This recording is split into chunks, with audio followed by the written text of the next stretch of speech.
नमस्कार साथियों। आज मैं दिल्ली में रेखा गुप्ता की सरकार को 1 साल हो चुके हैं। तो दोस्तों मैं एक चीज़ कंपैरिज़न करना चाहूँगा। आम आदमी पार्टी की सरकार 10 साल की सरकार और जो बीजेपी की अभी रिसेंटली दिल्ली में आई है 1 साल की सरकार। तो दोस्तों मैं ऐसा नहीं कह रहा कि आम आदमी पार्टी ने बिल्कुल ही दिल्ली में डेवलपमेंट नहीं किया है। डेवलपमेंट किया है, उन्होंने स्कूल सुधारे हैं, उन्होंने हेल्थ इंफ्रा को सुधारा है, उन्होंने पब्लिक इंफ्रास्ट्रक्चर को सुधारा है, उन्होंने स्कूल के इंफ्रास्ट्रक्चर को सुधारा है। लेकिन वो बहुत सारी ऐसी चीज़ें हैं जो ज़मीनी स्तर पे वो काम बिल्कुल कर ही नहीं रहे थे। मतलब कि लोगों के घर के अंदर पानी आ रहा है कि नहीं, सीवर कनेक्शन ठीक से है या नहीं।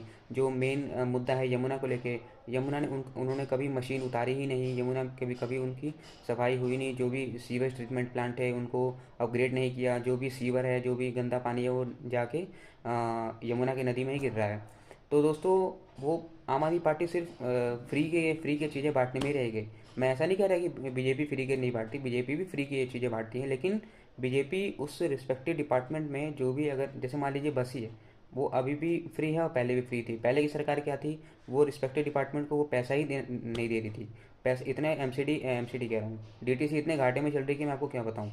तो डीटीसी अभी जो बीजेपी गवर्नमेंट है वो फ्री कर रही है, महिलाओं को अभी भी फ्री है। लेकिन वो रेस्पेक्टिव डिपार्टमेंट वो डीटीसी को पैसे मुहैया करा रही है, वो पैसे अपने जेब से दे रही है सरकार। तो मैं ऐसा नहीं कह रहा हूँ कि बीजेपी फ्री नहीं करती, बीजेपी भी फ्री कर रही है, लेकिन वो पैसे भी दे रही है। और रेखा गुप्ता की जो सरकार है 1 साल के अंदर वो ज़मीनी धरातल पर काम कर रही है। पहले आपको ये बता दूं, जो जितने भी सीवर कनेक्शन है, जितने भी पानी का दिक्कत है, सब वो ठीक कर रही है। और खासकर यमुना नदी और पोल्यूशन जो बहुत बड़ा मुद्दा हुआ था। यमुना नदी में जो है ग्रीनलैंड से, अभी फिनलैंड से वाटर मास्टर प्लान आया हुआ है। उन्होंने अपने यमुना नदी पे वहाँ मशीन उतारा है वहाँ पे। और ऐसी बहुत सारी आधुनिक मशीनें हैं जो यमुना नदी पे उतरी हुई हैं और वो अच्छे से सफाई हो रही हैं। तो ये थी दोनों का गवर्नमेंट का कंपैरिजन। धन्यवाद।